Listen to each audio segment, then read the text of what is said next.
All right, Nick. So the ninth, bottom of the ninth, we go. In one of the all-time, where were you, what were you doing games, maybe ever.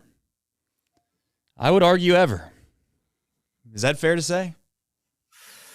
Yeah, I don't even know a game like this. This is just truly crazy, crazy stuff. But it's not over either. No, definitely not over. Not even close to being over, dude. The one thing that I've taken away from this game, if anything, honestly, is just how good the Braves are. I mean, the Reds are great. I felt like we knew this. But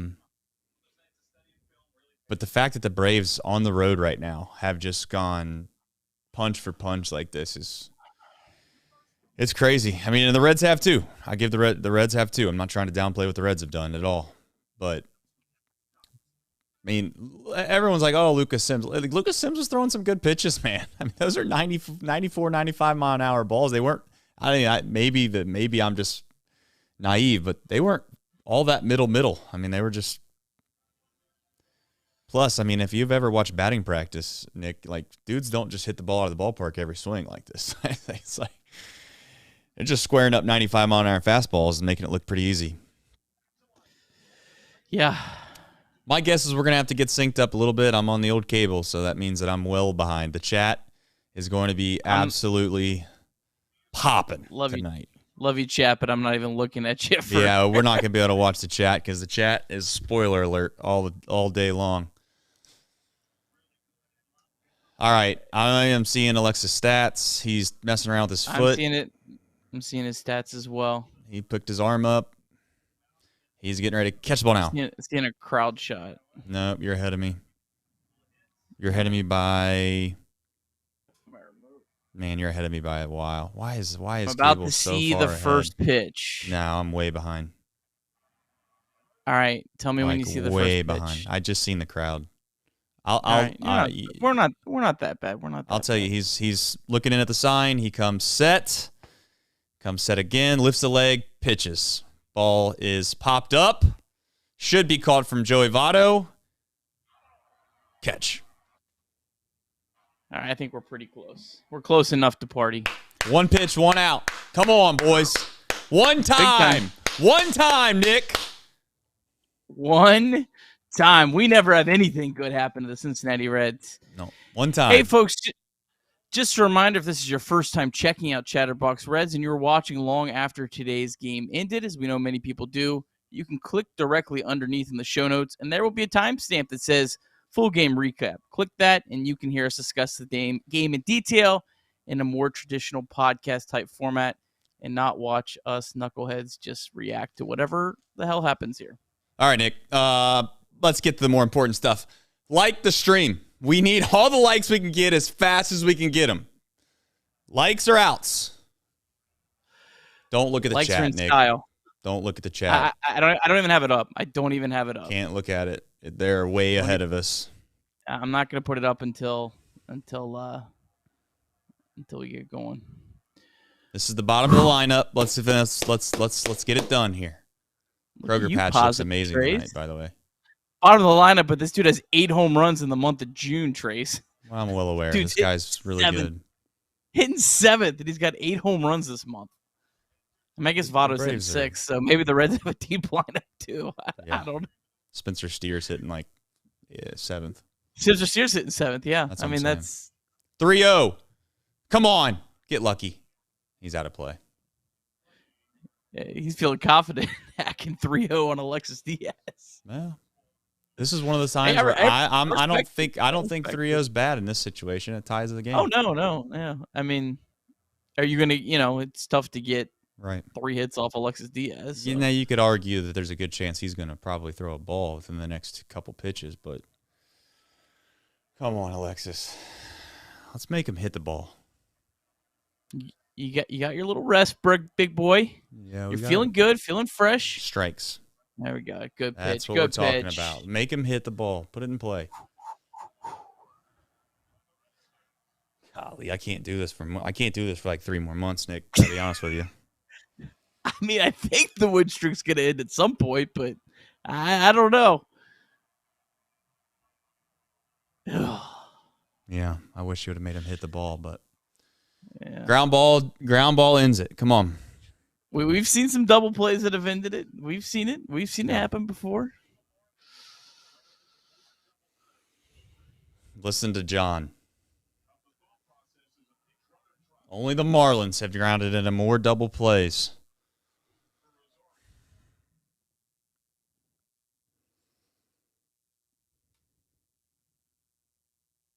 Just one time, Nick. Like let us have this one. Let us have this one, and I'll be done. I will not beg anymore. I can't do this. I don't know why I do this. Put myself through this.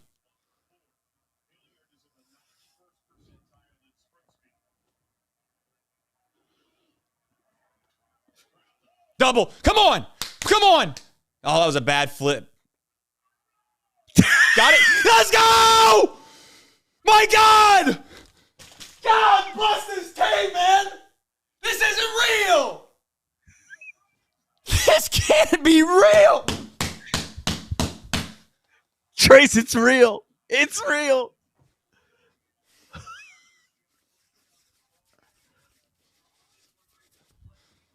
Wow! The Cincinnati Reds. This is our team, Trace. This is our team. This is our team doing this. This is your team, Nick. This is your team. Let's do a show. High drive, left center field, racing back to the wall, Bourgeois. The Reds are National League Central Division champions. In the air, left center field. Did he? He did. They did. Reds win. Line to the right field. Genius, the first Red ever with 4 home runs in a game. Can you believe it? In the air, down the right field line. Does it have a chance?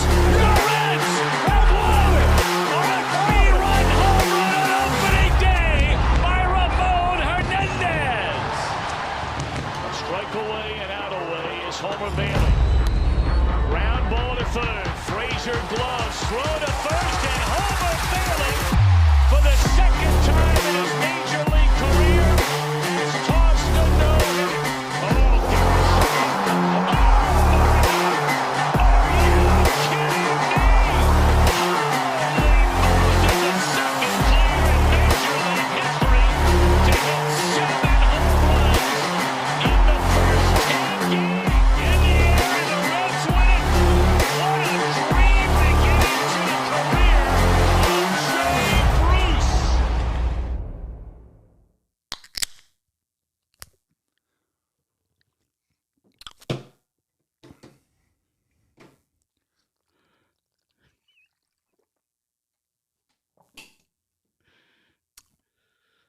This isn't real life. This isn't real life, Nick. The Reds win 11-10. I don't know what we're going to talk about on the show. There's like 25 things we could talk about. Elly de la Cruz is I mean, as much as I love Jesus Christ and I love him, he's just a step below. Nick, I don't know what we're going to do for this show, but I'm proud to be a Reds fan. Reds win 11-10 again. Nick, your overall thoughts. I'm sure we have plenty of time to talk about him, but how are we doing? Trace, I brought a prop. You wrote me this note back in February, and I put it up on top of my desk, and I've let it sit there. And as I'm watching this game, I looked up at it, and I feel like I need to read it aloud. Go Is ahead. that okay? Yeah, go ahead. Kirby, thanks for trusting me and jumping on this ship called Chatterbox Sports. No idea where this goes, but my goal will always be the same. Have fun, work hard, be authentic, look forward to working together and grinding through the season with you. LFG Reds, Trace. Yeah. I don't know, Nick, man. Did I think it was going to come this fast? No. I didn't think it was going to come this fast, Nick. But this is an amazing time to be alive, amazing time to be a Reds fan. I appreciate the community we've built, the chat we've built. Yeah, I mean, I'm going to try not to get emotional about this because I've not seen this ever. Yeah, 2012 was cool, but we have, like, legitimately superstars. Like, the best players on earth is on the Cincinnati Reds. And Elly de la Cruz, we need to, I mean, he already got him on there. Elly de la Cycle, Elly de la Goat, Elly de la Zeus. He makes no sense. Best player that I've ever seen. Ever seen. Bookmark it, clip it, tell me I'm overreacting. The best player I've ever seen in my life. Yeah, I'm not going to argue with you. I had Elly in the top column, and then I moved Votto to the top column, and then I moved Elly back down, and then I moved Elly back up. Like, who do you go first with? I mean, I guess you have to go with the guy that did the cycle. But when Votto hit that second home run, I'll be honest, man, there was tears welling up in my eyes just watching this. Like, this is our team, man. This, anyone watch baseball for a long time, there'll be some really fun, exciting team like, oh, man, that team's cool. That team's awesome. They're all talking about our team right now. Yeah, they are. They're not talking about some team in Los Angeles or Seattle or Houston or Chicago. They're talking about the Cincinnati Reds right now. The talk of baseball. Braves came in and won 8 straight games. Reds were down 5-0. No big deal. No big deal. I got some super chats to get to. We got an OG in the house. Who's your daddy? Been here from the very beginning. Drops it. Hey, Trace, remember, block party if we win the division. Let me tell you something. I don't know if you know this about Chatterbox Sports, but we got a big 17-foot by 10-foot LED video board. I'll hold a huge block party, my man. You have no idea what we'll do. And yes, we'll hold a block party. All in Christ, my man. Let's go. Let's go. All in. Thank you for the super chat. Anon, it's official. Votto is my daddy. It's Friday night. Nick's bourbon shots for you and fireball for Trace. You're going to have to give me a few minutes, Anon. I already ripped the fireball right off the top of this show. I do have 2 more ready because I knew you were coming. So you're just going to have to give me a minute, though, because, I'm going to try to have a coherent show for as long as I can. John Thomas with LFG Reds. Jared Willman says, easily the most electric Reds team since 1990. Couldn't agree more. And James Fallon with the 50 bomb. Dude, this makes no sense. This show is absolutely off the rails and so dumb. If this one belongs to the Reds, 12 in a row. And Jordan Earhart, another OG, said, they got to play us, baby. That's right. I started the top of this little segment show off, Nick, by saying, you know what's impressive? The freaking Braves are impressive. These guys are squaring balls up. They're finding ways to battle back. They jump out 5-0. We come all the way back. We take a lead on them, and they don't quit. But let me tell you something. There's a lot of people in Atlanta right now thinking, damn, what the hell did we just run ourselves into? And I don't know if I even know what it is yet. If this is your first time watching the show, you're welcome to come back each and every night. If it's your first time watching the Reds, welcome aboard. We got some holes, believe it or not. There's some things we need to work on, but let me tell you something. This Reds team's about as fun as you can find. Nick, I don't know how you're supposed to do a box score recap here. I'm going to give you the best chance you can to try to do it. So for those that are just watching the show, we got to do the box score recap, and then we're going to get in the chat. We're going to have some fun. Nick, let them know. All right, sold out Great American Ballpark on Friday night. Electric atmosphere, good to see. And in the top of the first, it was some tough vibes early. Luke Weaver allowed 5 runs, and the Reds were in a big 5-0 hole. Luke was just a pitch away from getting out of the inning, only allowing 1, but a couple mistake pitches put the Reds down 5-0. But that means nothing to our Cincinnati Reds. They started scratching away in the bottom of the second. Elly de la Cruz, leadoff double. Just a casual 116.6 miles off the bat. The second hardest hit ball ever by a Reds player in the StatCast era. That goes back to 2015. And then Jake Fraley smoked a home run to right center field, 5-2 ball game. Bottom of the third, Elly took advantage of the sun moon deck with a 2-run home run, just a couple rows up, 5-4 ball game. And then the bottom of the fourth, Joey Votto crushed a home run, 105.8 off the bat, 428 feet, tie game. Daniel Duarte would give up 2 runs in the top of the fifth, but the Reds got it right back in the bottom half of the inning after back-to-back hit by pitches to McLean in India. Elly singled home McLean, 7-6 ball game. Elly stole second base, but that didn't matter because Votto smoked another ball out of the ballpark, 107.6 off the bat, 415 feet. It was 9-7 Reds. In the bottom of the sixth, Reds got another run on an RBI single by India, and then Elly De La Cruz came to the plate. A triple away from the cycle, and he did it. It took Elly all of 15 games to hit for the cycle, something that hadn't been done by a Reds player since 1989. Elly De La Cruz is the third fastest player in Major League Baseball history to hit for the cycle and the fastest since 1980. Alex Young, Ian Jabot, and Buck Farmer combined to retire 7 batters without allowing a run to get the Reds in the 8th. But the Reds, as incredible as this win streak has been, they never make it easy. Lucas Sims gave up 3 solo home runs to Acuna, Riley, and Olsen, and just like that, it was an 11-10 ball game. But Alexis Diaz got it done in the 9th, his 21st consecutive save to start the season, 26 in a row dating back to last year. The Reds are on a 12-game win streak. The last time the Reds had a win streak longer than this, you have to go back to 1918-19, and the longest win streak ever is 14 games, and that was in 1899. Reds now 6 games over 500 Trace at 41-35. Reds are just 34-20 since April 24th. And same stat I mentioned on Wednesday applies. Reds now have 27 comeback wins through 76 games. Last year, the Reds had a total of 26 wins through 76 games. So the Reds have one more comeback win than they had total wins at this point last year. Makes no sense. Anon, this is for you, buddy.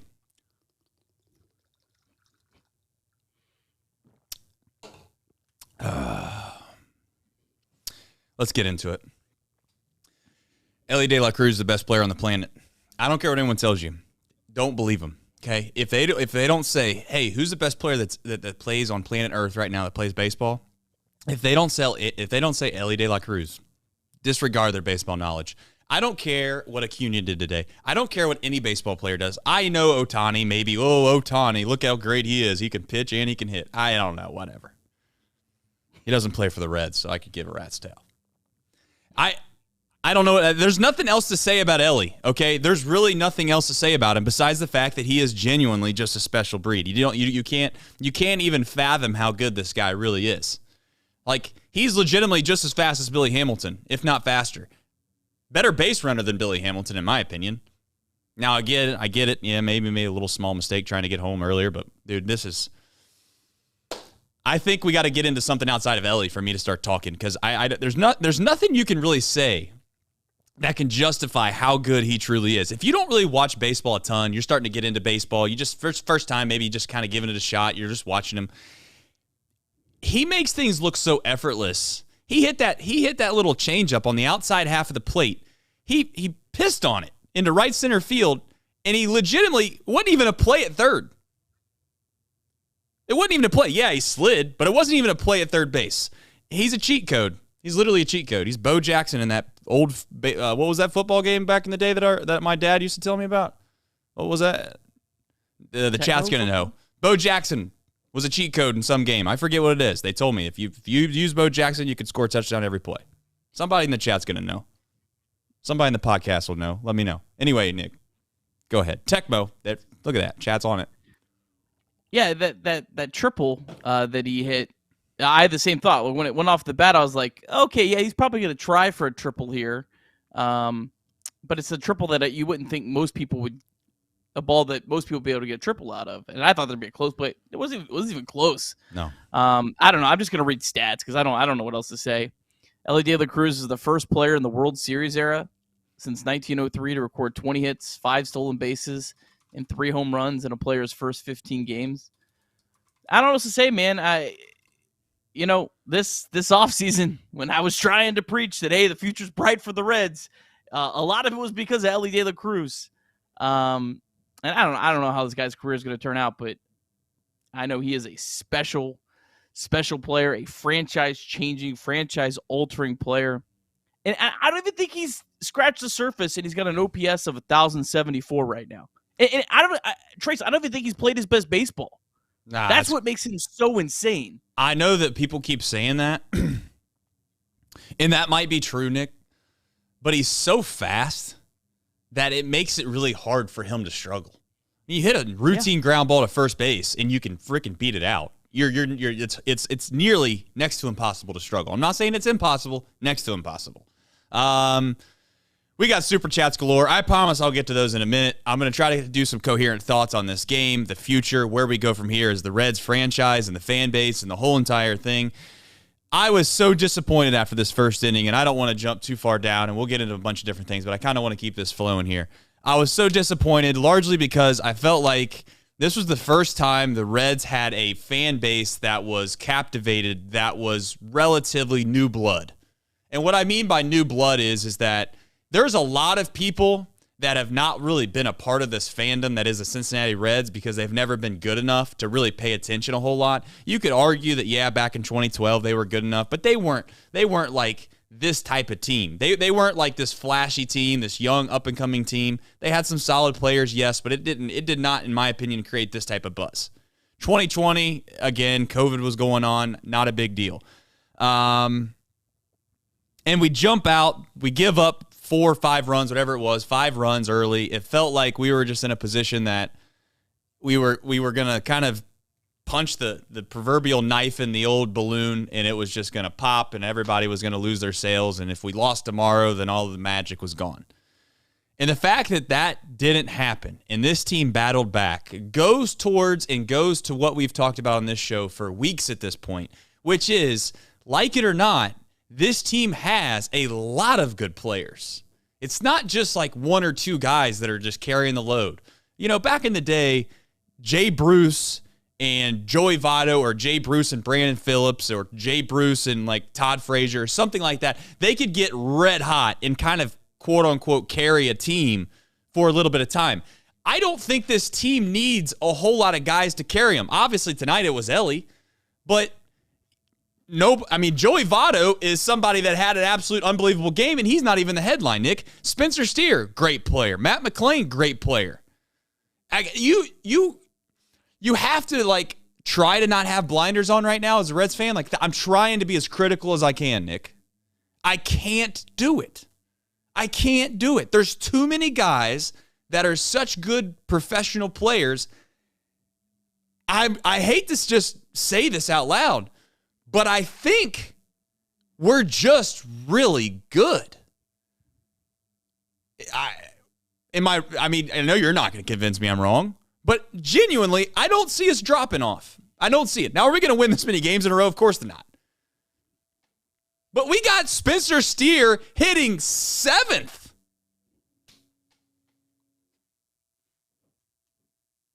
Yeah, this lineup is just unbelievable. It's a special lineup. It's got 3 rookies in it and a bunch of other players that have barely even scratched their major league careers yet. As I'm watching this game, I've been a stickler for, hey, you can't push too far all in this year. Reds have got to remember to stay patient, but it's like, man, it's going to be real tempting not just go out and get as many good pitchers as you can get, because like what's going on right now is just it's insanity.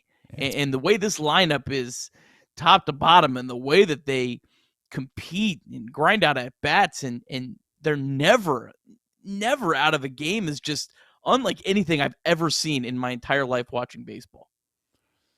There's no doubt. I've seen the Bengal references, and I'm not downplaying them. I want to bring up something that I said earlier this year, right before the season started, and I said that Elly De La Cruz has to be our Joe Burrow, and Matt McClain needs to be our Jamar Chase. And like it or not, do it. Do it, Trey. Do it. Do it. I'm not doing it. You can do it. I Thom. can't do it. I like it or not, it's been as equal. It's at least equal. Joe Burrow, he pulled the Bengals out of the depths of hell. So I'm not going to go to the far as saying Elly might have done done it even greater. I can't do that. But just putting those two terms in the same sentence speaks volumes to what it's done for this city. The Cincinnati Reds franchise set a attendance record earlier this year, Nick, for the lowest attended baseball game at Great American Ballpark in the history of the franchise in regards to it at Great American.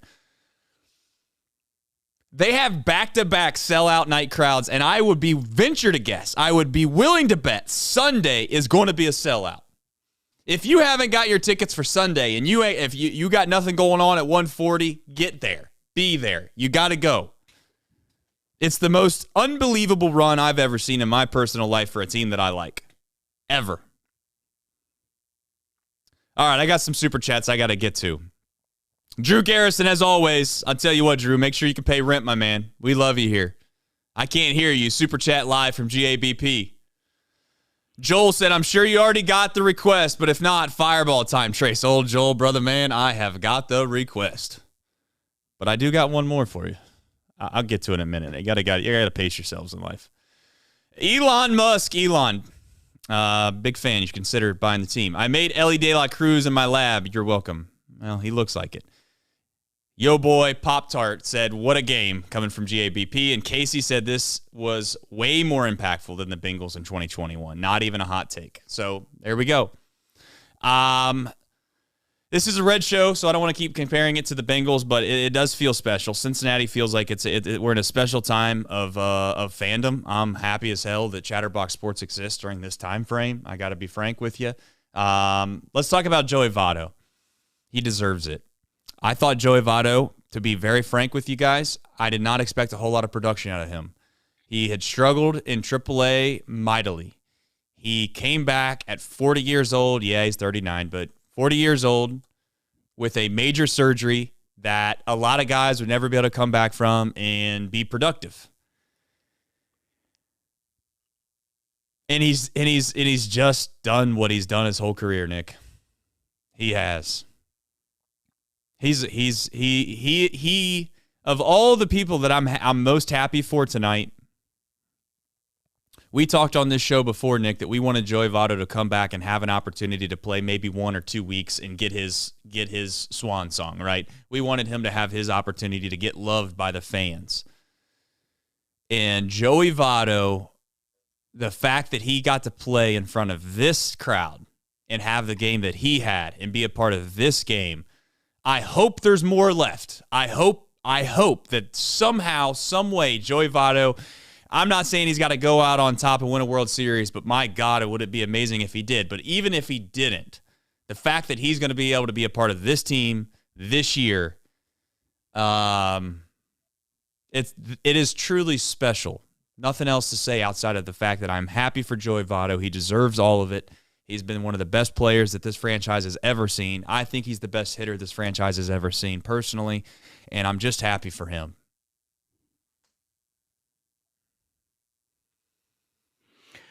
Yeah, I think what Joey Votto did in 2021 was, I think, the most remarkable thing that he did in his career at 37 years old. You're not supposed to hit that well at 37.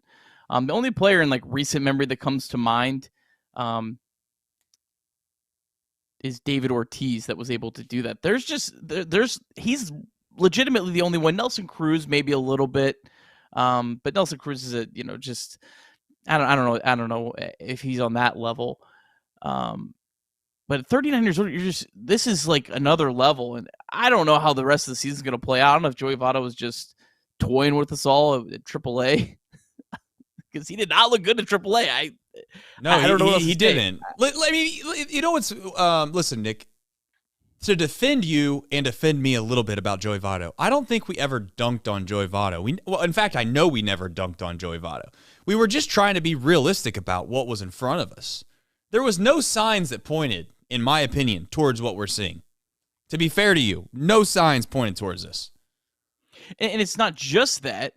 It's not just that there was no signs. It was also that there's this kid in AAA that's hitting moonshots every night. So it's kind of the combination of that where it's just kind of like, I don't know. But put all that aside, first thing you mentioned, Joey Votto deserves this. I mean, yeah, Joey Votto played on so many really bad Reds teams. I think back to 2017 when he should have won the MVP. He had just an unbelievably incredible year, but the Reds were terrible. I think they ended the year losing 7 straight games, or they lost 7 straight games in the last up to the last day of the season, or something like that.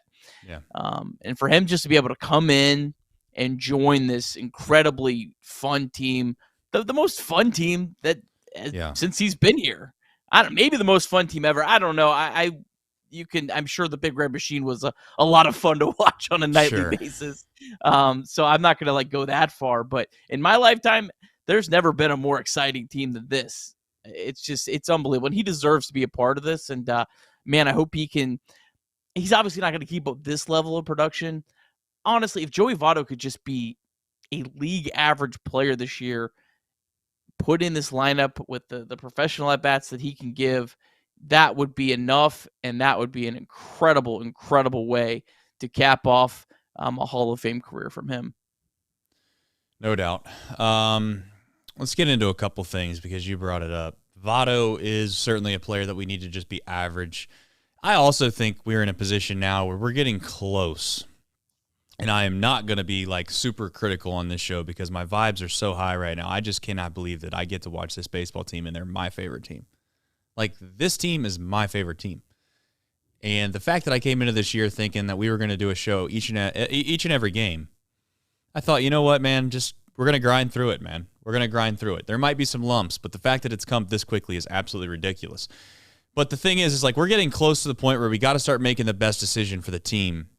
And I'm not going to sit here and we're not going to spend a ton of time on this, but I'm telling you, I know Spencer Steer did okay out in left field, Nick. But it worries me, if I'm being a little bit honest. I also think the second base situation worries me a little bit. We have a perfect lineup. I don't know if we have to run it out there every single day because we have, obviously, and I don't want to say we have egos to attest to. We have things that we need to make sure we keep the vibes high. We don't want to piss nobody off per se, but it's abundantly clear to me when the ball gets hit out to left field that Will Benson, and I know Stuart Fairchild's not here anymore, but I'm telling you that we need to put some better outfielders out there at some point, and that involves putting, to be blunt, Elly at short, McLean at second.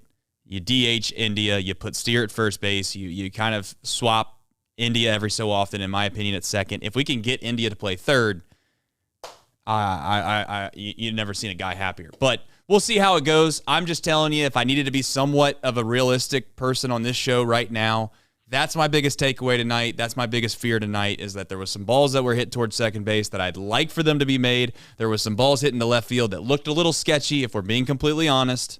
I know he made the catch and he jumped up into the wall, but I'm just saying if it was Will Benson, he would have caught it like a can of corn. And there was some shaky balls out there. But I'm not to be negative on this show, and I'm not even saying it's a huge concern. I'm just bringing it up now because I think it's something we need to think about.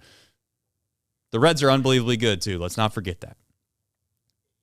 Yeah, and I think kind of what you were getting at is, first off, all the credit in the world to Spencer Steer, who we've sung his praises all year. Yes, we have. Starting at third base, going to first base, now going to the outfield. He's doing the absolute best that he can, and he's done an absolutely remarkable job, and that alone makes him incredibly valuable. But yeah, I mean, there was 3 plays that were hit to India. They were all tough plays, but man, you like to have 2 were very tough. 2 were very tough. 1 was not at tough, to be fair. But you'd like for your second baseman to make one of them. At least.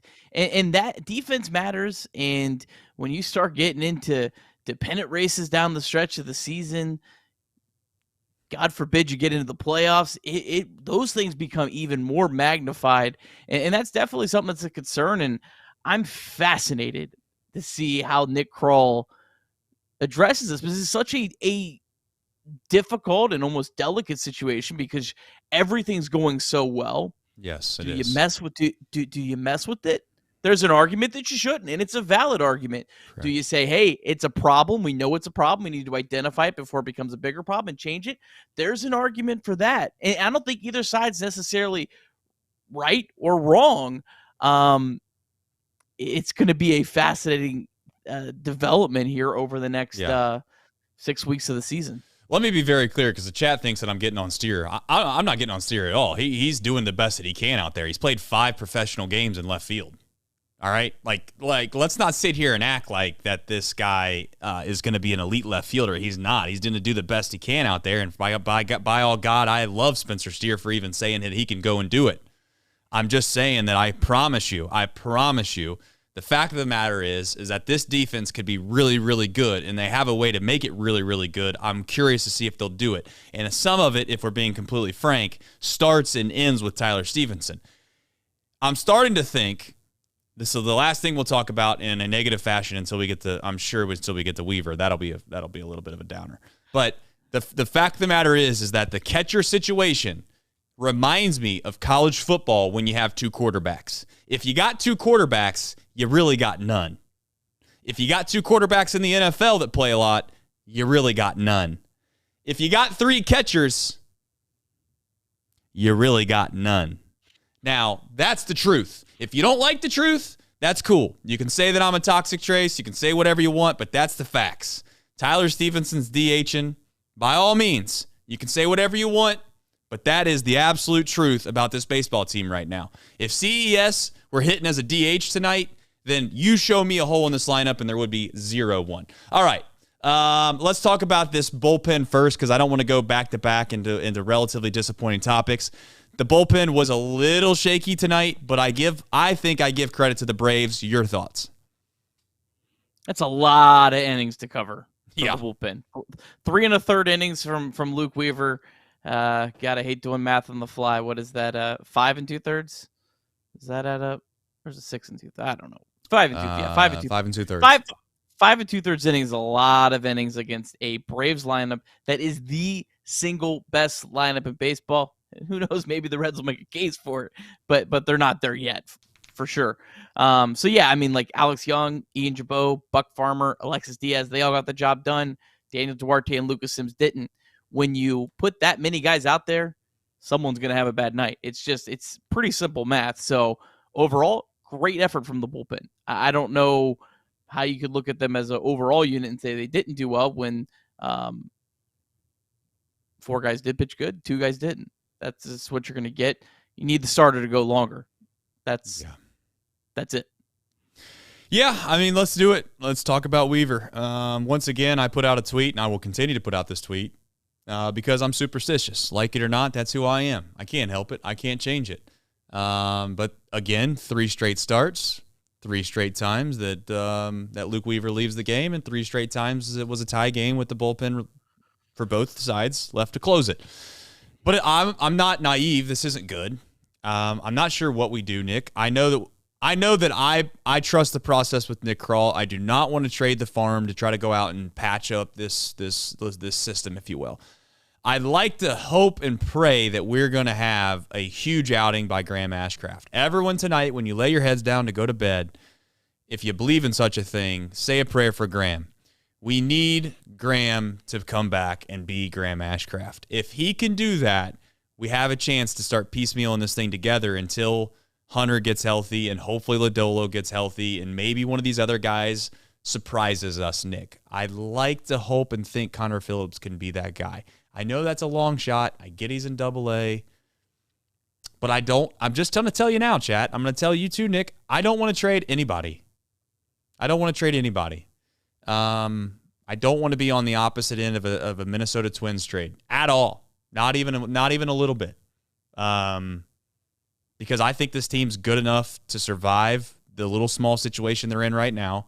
And if we can survive it, I said it on the last podcast, Nick, this starting pitching rotation for the playoffs, if everyone gets healthy, doesn't look all that bad. Yeah, there's not a lot of trades that happen until the deadline, so you're probably looking at then. The only thing maybe I think of is, a guy I've been talking about a lot, Lance Lynn, who's looking like probably as a salary dump. maybe the White Sox are willing to trade him sooner because they want to get rid of some of that money in a lost season for them. So but if you're trying to get like an actual bona fide starter, it's not going to happen until the trade deadline.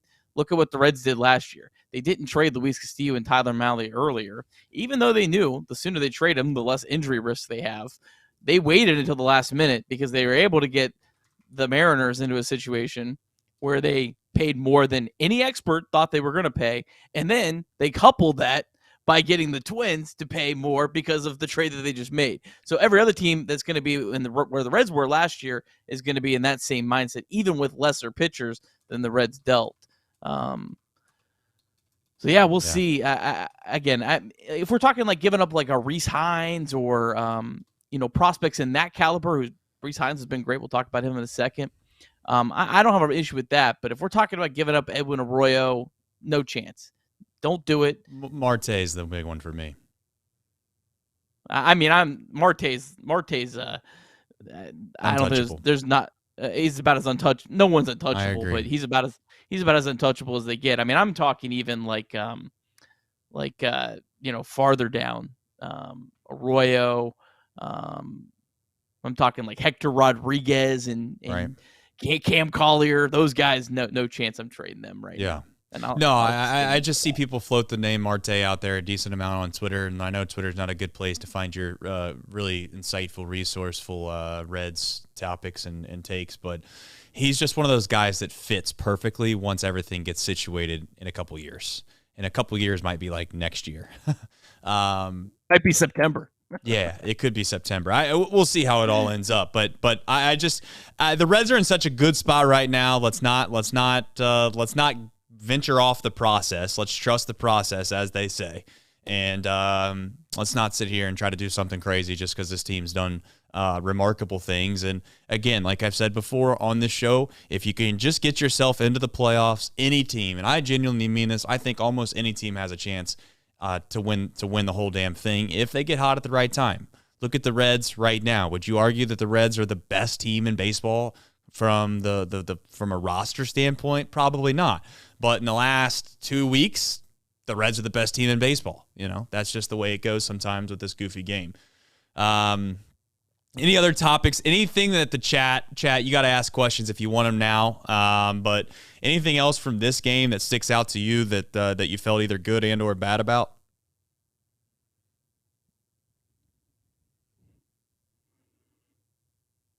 I would just echo what you said about just how good this Braves team is.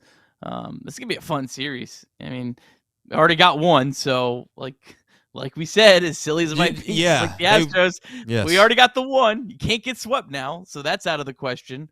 But man, if the Reds could just win one of these next two, I know we're on a 12-game win streak. We want to keep this rolling. If the Reds could just find a way to win one of these next two, it just continues this incredible streak of baseball. Yeah, it is an unbelievable situation that we're in.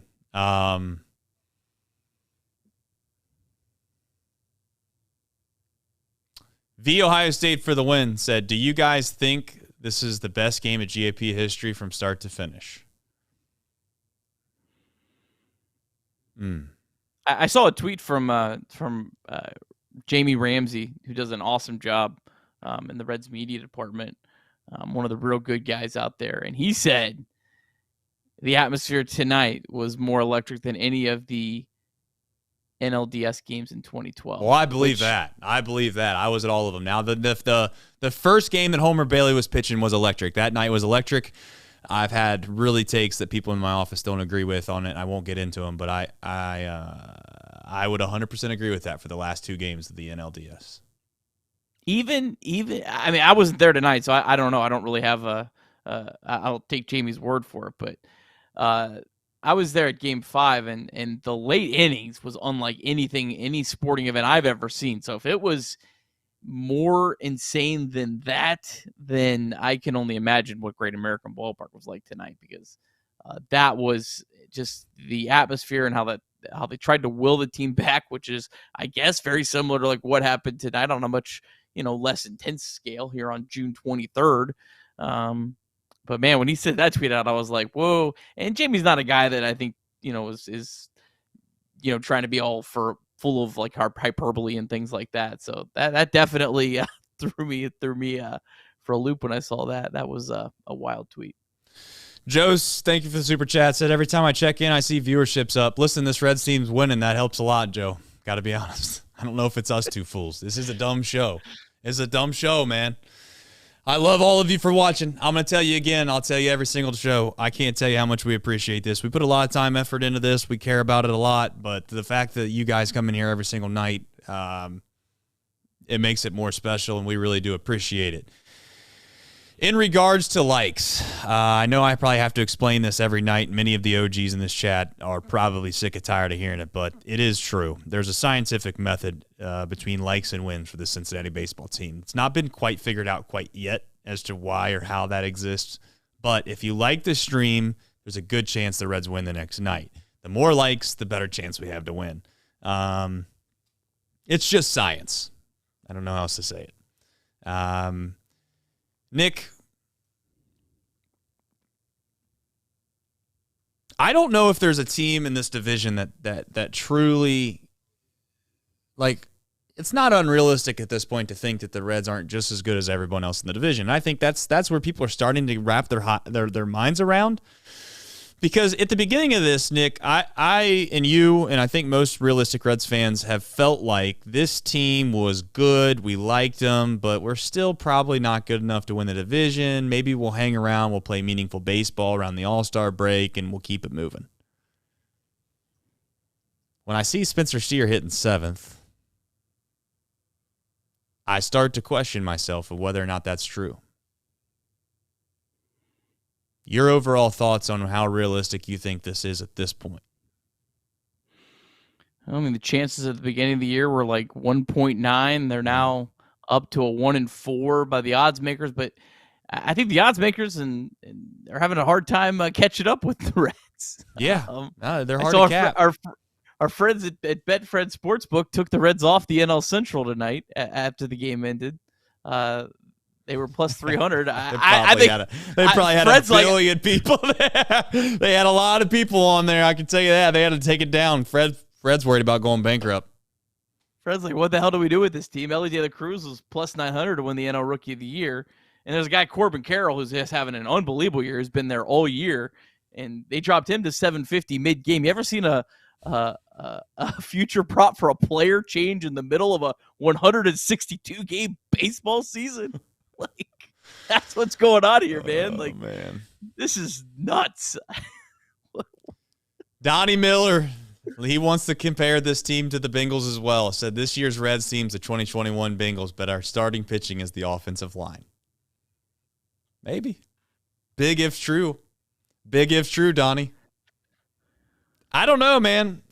The problem with starting pitching is it's the hardest piece to get, in my opinion. It's the thing that you can't just go to the trade market and find a few arms that are going to fill that hole. It just doesn't exist. Bullpen, I think there's a chance. Duarte, I know he gave up some home runs tonight. He gave up a home run tonight. I still believe in him. I like his stuff. In fact, he gave up the home run in his second inning of work, which most relievers, as you know, they usually don't do as well in the second inning versus the first. So, anything else to add before we do some Reds MILB, Nick? And the fact of the matter is, we got a pillow to show off and a dunk. I have nothing else. This is just incredible. Keep riding this train out. What a time to be a Reds fan, man! Everyone who's grinded through some really tough and dark and brutal seasons. Call it bad. I think dark's pretty bad. But I think that was in the same realm. But we deserve this. This is our freaking team, guys. Yeah, I love it. All right, you ready? Reds MILB with some new graphics. We'll see how this works out. All right, AAA Louisville, they played a doubleheader. Game 1, they won 8-0.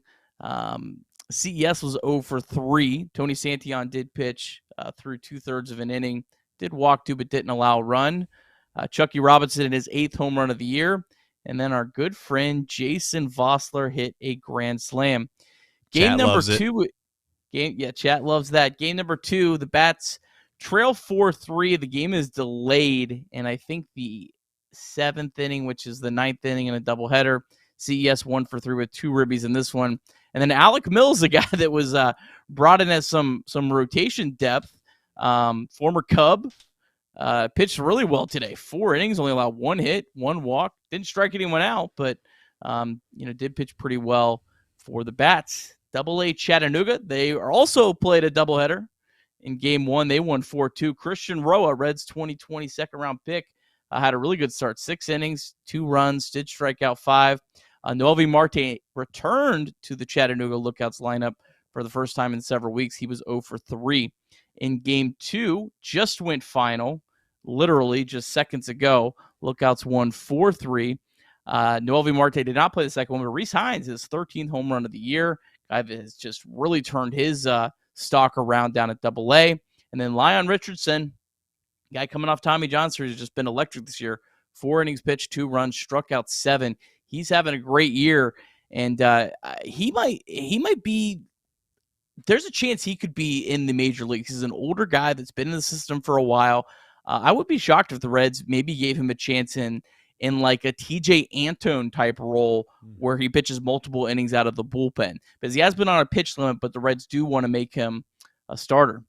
The Dayton Dragons, they won 3-1. Dragons now 34-33 on the year. Not a whole lot from the top prospects. Austin Hendricks did walk, but congrats to the Dragons on another win. And then Daytona, they won 3-0 in a game that was only went 6 innings because it was shortened because of rain. The Tortugas, don't look now, but they've won 5 of their last 6. Hector Rodriguez, he's having just an incredible year. Return for Tyler Naquin. Hit his 12th home run, stole his 9th base. He's hitting .317 with a .957 OPS. Sal Stewart was 3-for-3. He hit his 3rd home run. Reds second-round draft pick from last year. That's your Reds MILB presented by Betfred Sportsbook. Thank you, Nick. There are people in the chat that are suggesting that Barrero has been traded because he didn't play, but I would suspect that's, who knows? You never know. To be honest, I saw he didn't play in both games. I wanted to do some research, and then the Cincinnati Reds just decided to have this insane game, and I never got around to it. So if anyone knows in the chat, fire away if you got any idea what was going on with him today.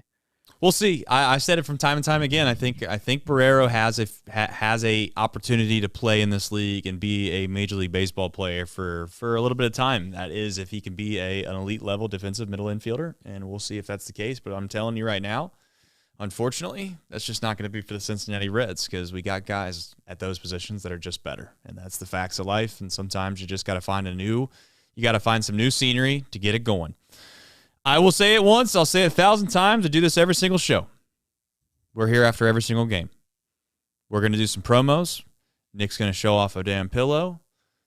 But before I do that, I brought 4 down here, and I'm not going to let one go to die.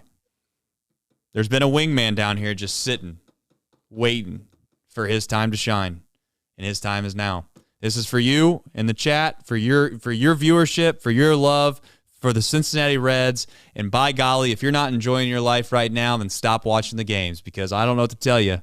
It's not going to get much better than this outside of holding that trophy up at the end of the year. So cheers to the chat. Love all of you.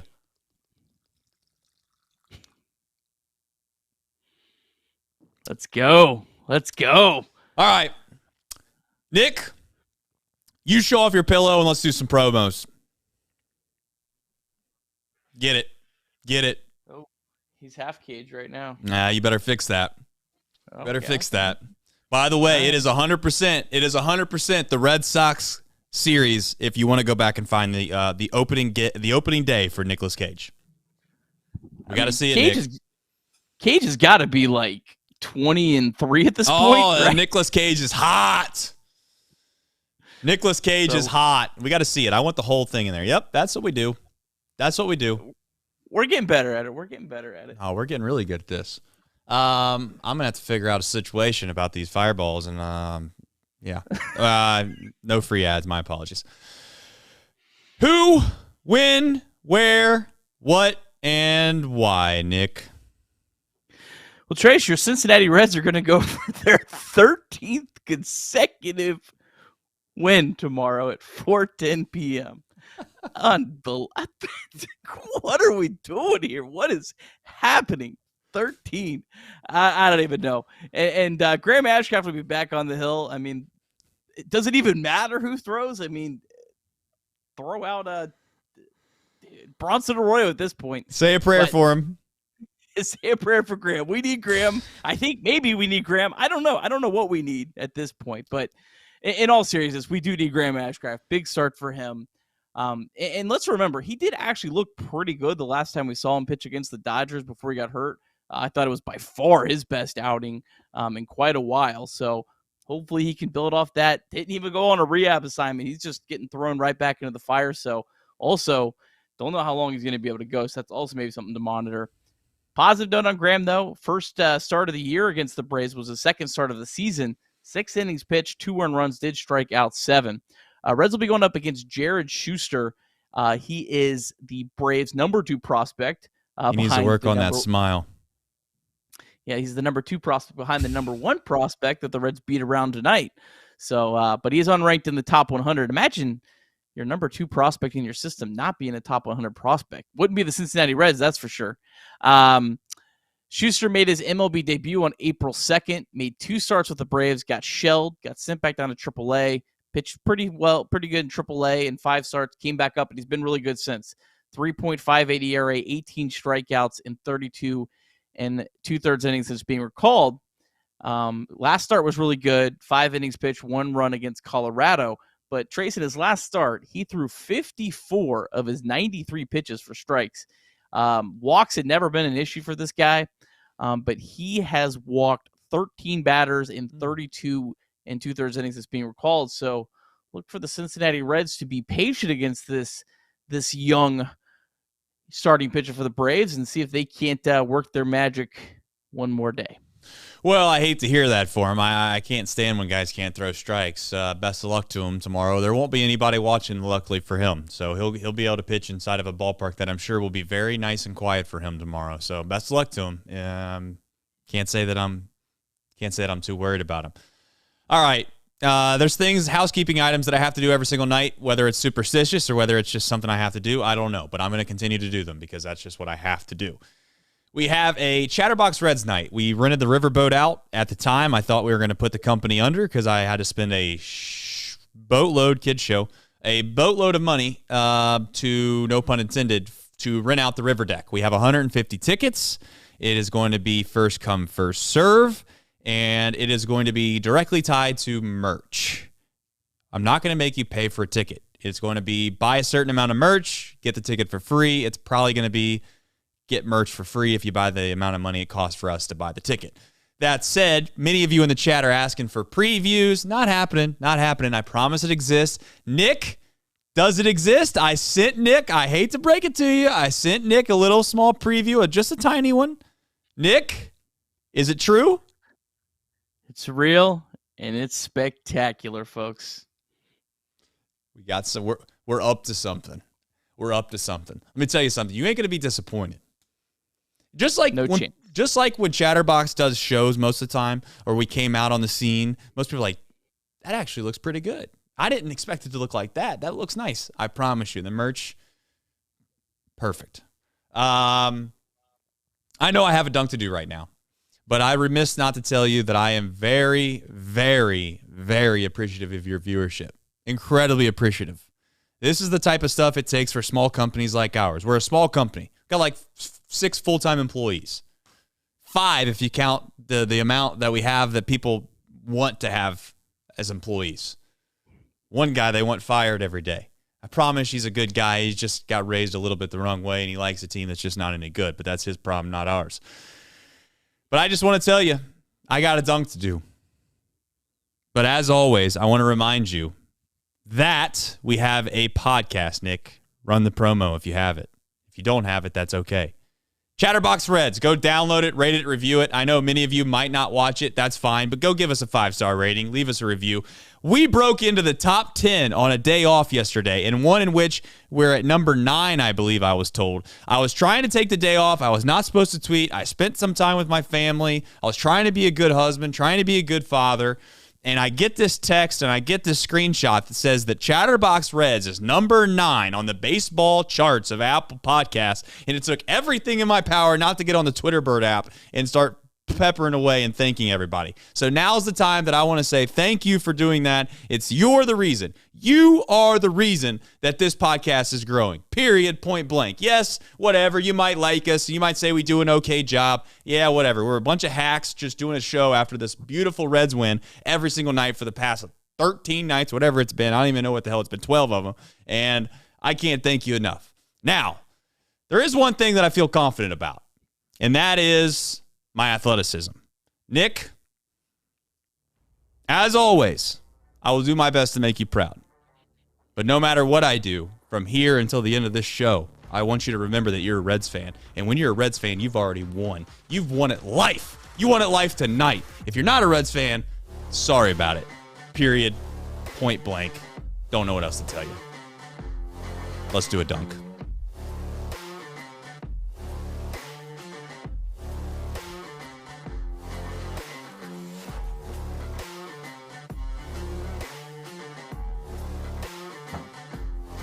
Gotta be honest, the legs are a little heavy after them fireball shots.